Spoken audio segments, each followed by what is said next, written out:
की अगर बात करें मित्रों तो 10वीं सदी से लेकर के 15वीं सदी के लंबे समय में पाल शैली और प्रकृति, जिसे अपभ्रंश शैली कहा जाता है, इसका उदय होता है। यानी ये 500 सालों तक लगभग इसका टाइम रहा है। पाल वंश का शासन पूर्वी भारत पे 750 से 1197 ईस्वी तक रहा।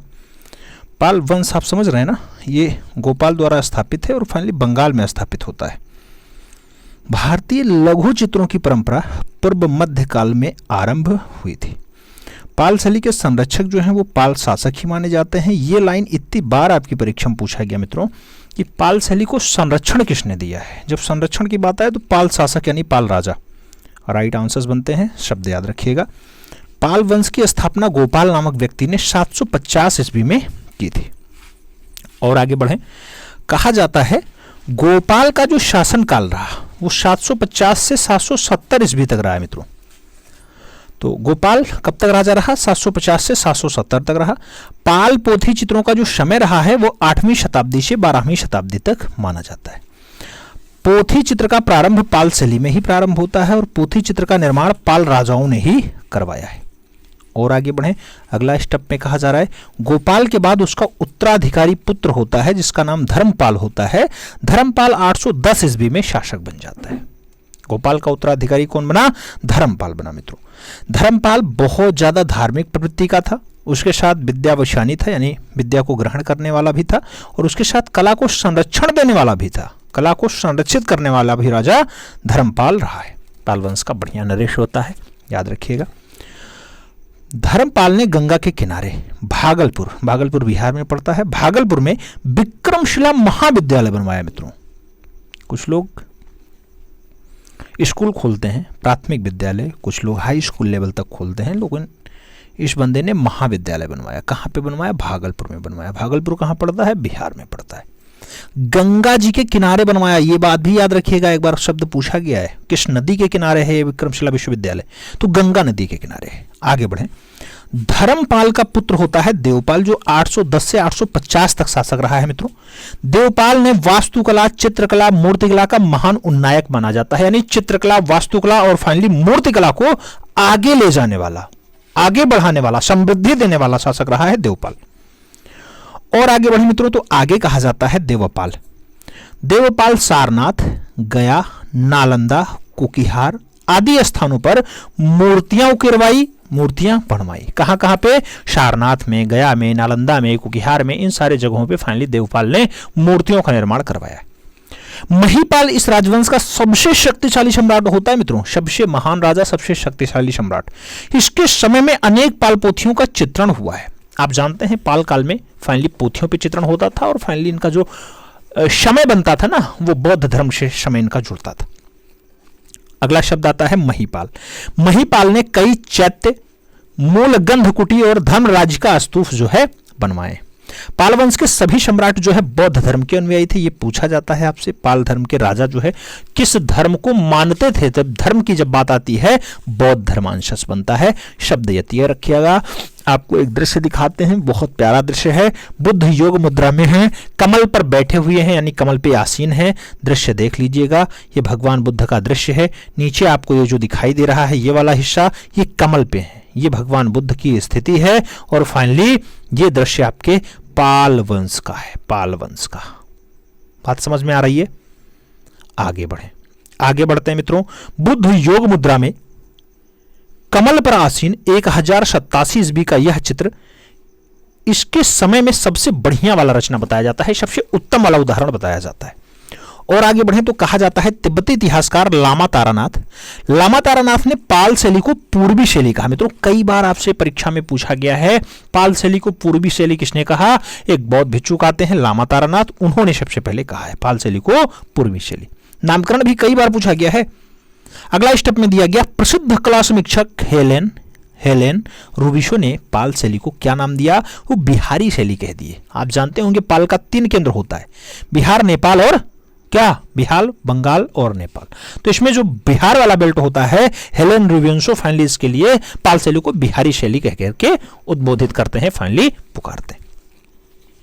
आगे बढ़े, आगे कहा जाता है पाल शैली का कलाकार। मित्रों जब पाल शैली के कलाकार की बात आती है तो पाल शैली का जो कलाकार है धीमान और उसका पुत्र वित्तपाल होता है। ये दोनों फाइनली इसके कलाकार बनते हैं। पाल शैली के प्रमुख केंद्रों की जब बात आती है तो बंगाल, बिहार और नेपाल ही बनता है। पाल शैली के सर्वप्रथम चित्र की अगर बात करते हैं तो पोथी चित्र, अष्ट सहस्त्रिका, प्रज्ञा पारमिता और उसके साथ आदि बौद्ध ग्रंथ पे आधारित फाइनली रचना होती है जो पाल शैली की सबसे पहली प्राचीन पोथी बताई जाती है, अष्ट सहस्त्रिका, प्रज्ञा पारमिता। और आगे बढ़े तो कहा जाता है पाल पोथी को अच्छे ताड़पत्र, पत्ते या फिर राजताल पर लिखा गया है। ये सब काम हुआ है। आगे बढ़े तो ताड़पत्र की लंबाई चौड़ाई कई बार पूछा गया आपकी परीक्षा में। याद रखिएगा मित्रों, जो ताड़पत्र होता है उस पर लंबाई 22 सही 1/4 इंच और जो चौड़ाई है इसकी ये आपका 2 सही 1/4 इंच की चौड़ाई में रहता है। ताड़पत्रों से बने पृष्ठों पर देवनागरी लिपि में सुंदर और काटे छापे के समान अक्षरों में यह पोथी लिख दी गई। पूछा जाएगा किस अक्षरों में लिखा गया, तो सुंदर और कटे छापे अक्षरों में फाइनली इसको लिखा गया है। आगे बढ़े, कहा जाता है कुछ पोथियों में काली पृष्ठभूमि पर सफेद रंग से लिखाई की गई है। आपसे पूछा जाएगा फाइनली पृष्ठभूमि कैसी थी, पृष्ठभूमि भाई काली रही है। जो धरातल दिखाई देगा वो काला होगा, उस पर लेखनी किससे की गई है, सफेद रंग से की गई है। इन पृष्ठों के बीच बीच में आयताकार व वर्गाकार स्थान खाली छोड़ दिया जाता है। आयताकार और वर्गाकार स्थान खाली छोड़ दिया जाता था जिसमें महायान देवी देवता, आप जानते हैं हीनयान और महायान दो संप्रदायों में बढ़ता है, तो बौद्ध धर्म के महायान देवी देवताओं से संबंधित चित्र यहां बना दिए जाते थे जो एक्स्ट्रा खाली स्थान छोड़ा जाता था। अब कुछ खास पाल पोथियों की बात करते हैं तो पाल पोथियों में प्रज्ञा पारमिता है, साधन माला है, पंचशिखा है, करण देव गुहा है और गंधर्व व्यूह जो है, ये सब बढ़िया बढ़िया पाल पोथियां हैं जिनका चित्रण फाइनली पाल काल में हुआ है। आगे बढ़ें, आगे कहा जाता है बौद्ध ग्रंथ। बौद्ध ग्रंथ की अगर हम बात करते हैं तो विनय पिटक पाली भाषा में लिखी गई है। पाल शैली के अधिकांश चित्रित पोथियों से ही प्राप्त होते हैं जो लघु चित्र होते हैं। कैसे चित्र होते हैं, छोटे चित्र होते हैं जिन्हें हम लघु चित्र कहते हैं। पाल शैली के मानवाकृतियों के अधिकतर चेहरे जो है वो शवाचस्म के हैं और एक ही रूप में बनाए गए। सिर चपटे हैं, नाक लंबी है जो परले गाल से आगे निकली हुई है, चित्रों की रेखाएं काले रंग से बनाई गई हैं, ये सारी विशेषताएं निकल करके आती हैं।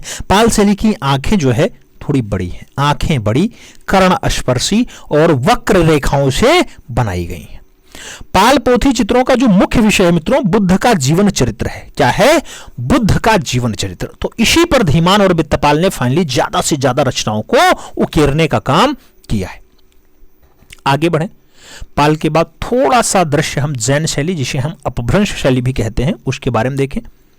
1100 से 1500 ईस्वी का जो टाइम पीरियड है मित्रों, ये आपका लगभग 400 साल इधर चलता है जैन पाल अपभ्रंश शैली में। तो जैन और अपभ्रंश शैली आती है। जैन शैली को लघु चित्रकला कहा जाता है। शब्द पकड़िएगा, लघु चित्रकला किसे कहा जाता है, जैन शैली को कहा जाता है।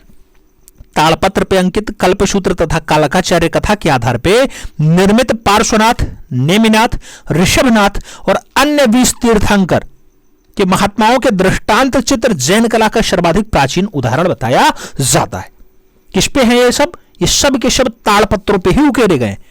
जैन चित्रकला भारत के पश्चिमी क्षेत्र में आती है मित्रों। भारत के पूर्वी क्षेत्र में आपका पाल आता है जैसे बंगाल, और पश्चिमी क्षेत्र जो आपका गुजरात वाला बेल्ट है, महाराष्ट्र वाला बेल्ट है, ये पश्चिमी क्षेत्र में आता है। तो इधर जो है जैन चित्रकला चलती है।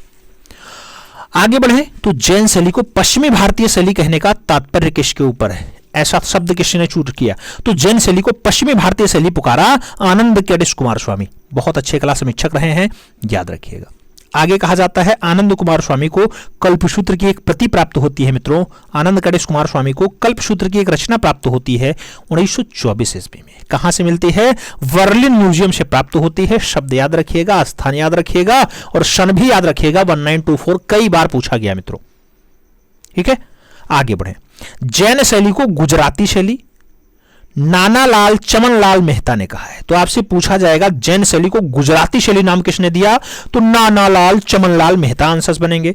वसंत विलास जो कपड़े पर लिखी गई गुजरात में नानालाल चमकलाल मेहता को मिली है, जिसका लिपि टाइम यानी लिखने वाला टाइम पीरियड क्या है मित्रों, तो 1451 ईस्वी है। कब है, 1451। आपसे बहुत बार पूछा गया कि वसंत विलास की धरातल का ऑप्शन बताओ, बसंत विलास किस पे फाइनली चित्रित है? तो कपड़े पर चित्रित है मित्रों, कपड़े पर। कहां से प्राप्त हुआ? तो नानालाल चमनलाल मेहता के घर से प्राप्त हुआ, उनके यहां जो संग्रहालय है उससे प्राप्त हुआ। टाइम पीरियड क्या होता है? 1451 का होता है। और आगे चलें, बसंत विलास। बसंत विलास कालिदास की महान काव्य रचनाएं ऋतु संहार पे आधारित होती है। बसंत विलास में टोटल चित्रों की संख्या कई बार पूछा गया है, 79 यानी 79 है।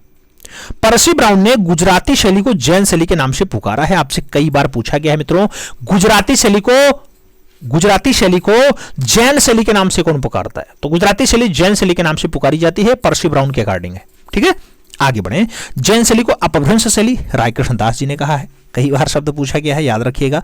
चौर पंचाशिका में कबीराज विलहण और उनकी प्रेयसी हैं चंपावती, इनकी प्रणय लीलाओं का उल्लेख मिलता है, आपसे पूछा जाएगा विलहण और फाइनली चंपावती के प्रणय लीलाओं का संबंध कहां मिलता है? तो आपको कहना पड़ेगा चौर पंचाशिका में ऐसा प्राप्त होता है। और आगे बढ़ें। जैनों द्वारा पल्लवित चित्रकला शीर्षक बृहद लेख मुनिकांति सागर ने विशाल भारत में प्रकाशित करवाया है। जैन कलाकारों में मार्कंडेय पुराण, दुर्गा सप्तशती जैसे वैष्णव संप्रदाय संबंधित ग्रंथों के भी चित्र प्राप्त हो जाते हैं, मिलते हैं। वहीं रति रहस्य और वात्स्यायन मुनि के कामसूत्र संबंधित चित्रों का निर्णय भी जो है या निर्माण भी फाइनली वहीं पर हुआ है। गीत गोविंद के रचयिता जयदेव लक्ष्मण सेन के दरबार में रहा करते थे। कौन? जयदेव। जयदेव की रचना फेमस क्या है मित्रों? गीत गोविंद रचना होती है। किसके दरबार में रहते थे? लक्ष्मण सेन के दरबार में रहते थे। जैन लघु चित्रों का प्रमुख विषय तीर्थंकर और उनकी जीवनी रहा है।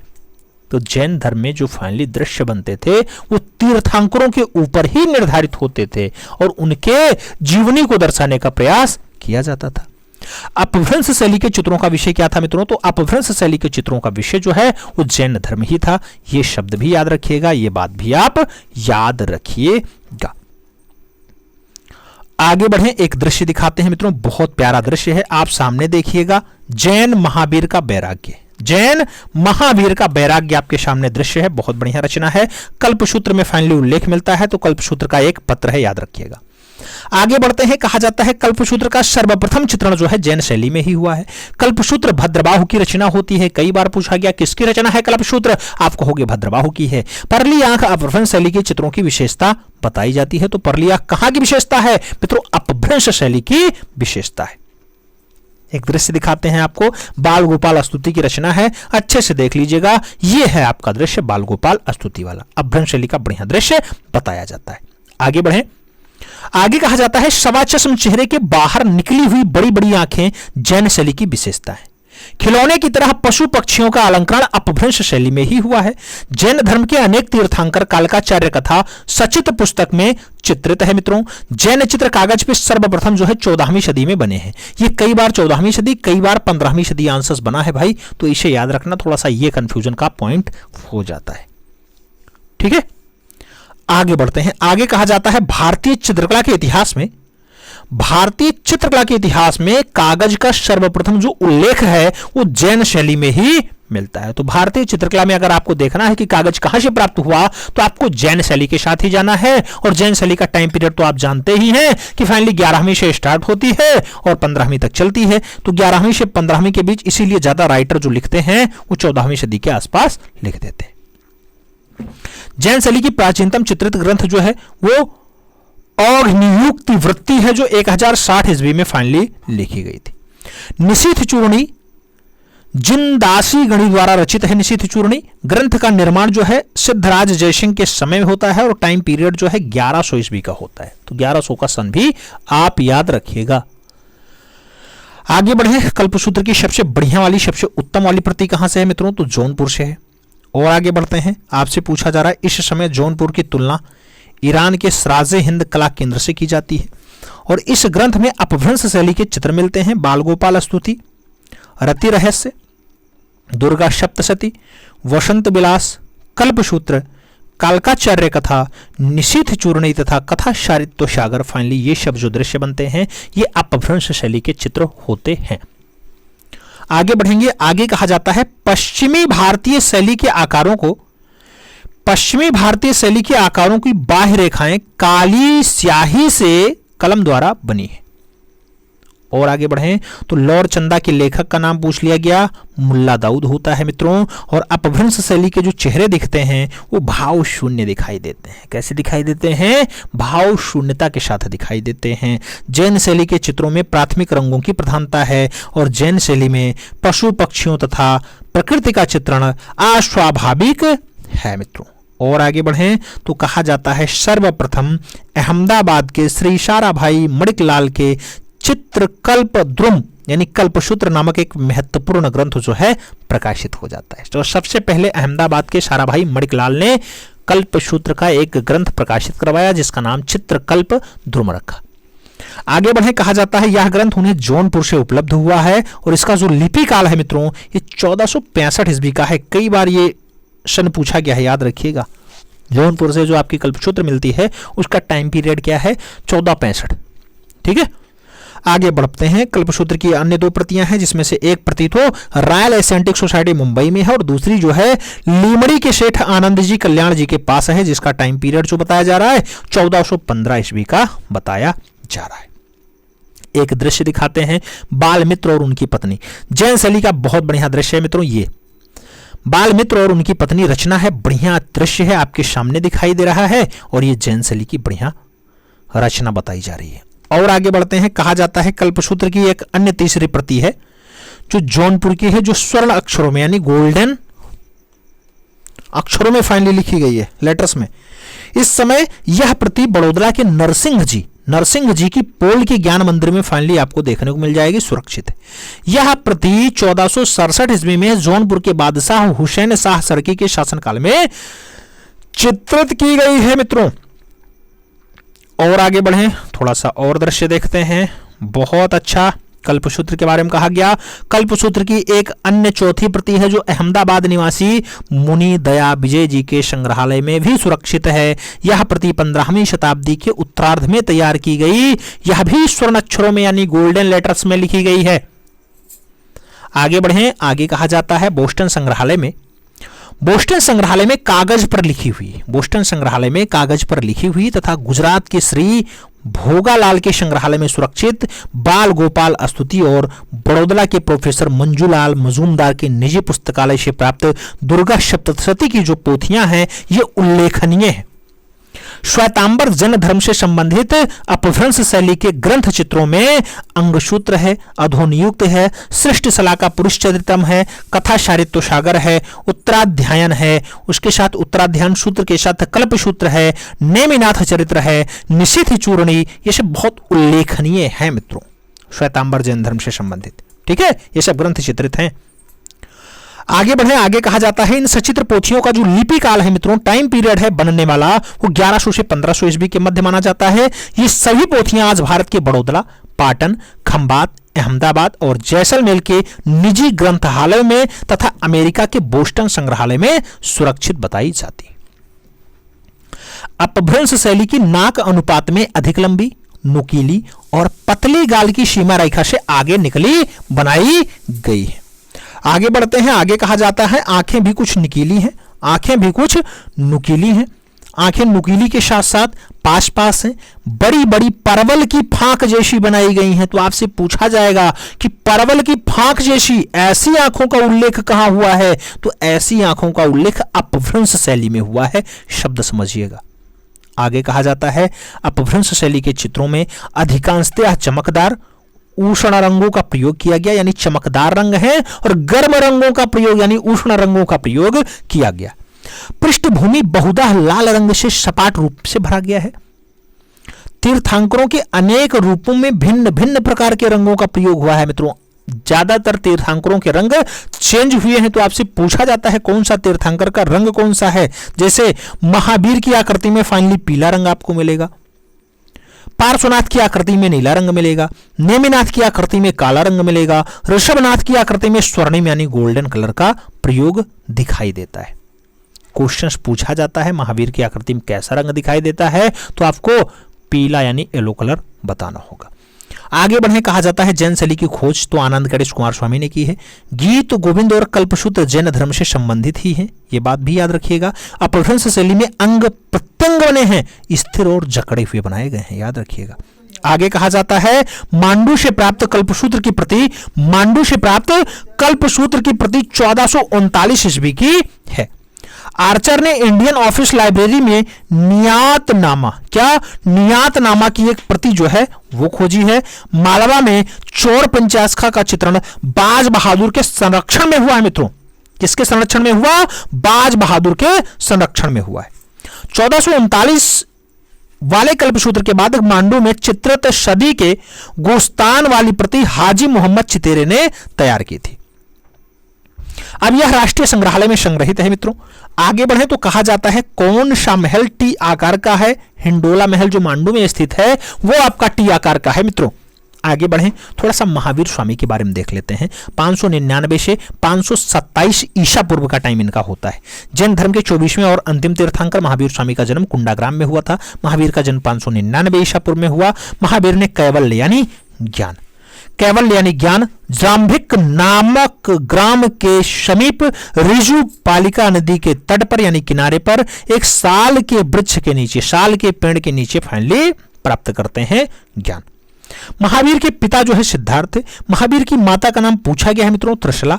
महावीर का विवाह किससे होता है? यशोदा से। महावीर की पुत्री कौन है? अवज्या प्रदर्शनी। शब्द याद रखिएगा। महावीर का प्रथम जो अनुयायी बनता है उनका दामाद है जमाली, वही बनता है। आगे बढ़ेंगे, महावीर की मृत्यु के बारे में आता है 527 ईसा पूर्व में लगभग 72 साल जीवित रहने के बाद इनका दुखद निधन होता है। आयु कहाँ है? राजगृह में पावापुरी के पास फाइनली इनका दुखद निधन होता है।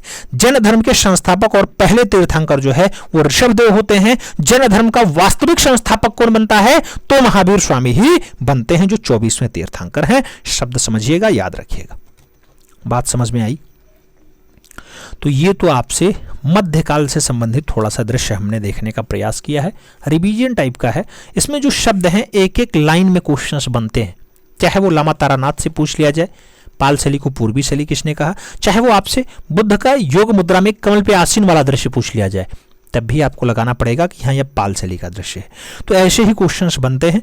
हमें उम्मीद है आपको समझ में आया होगा। पेन पेपर लेके बैठे होंगे तो कुछ शॉर्ट नोट्स भी अपना मेंटेन कर रहे होंगे।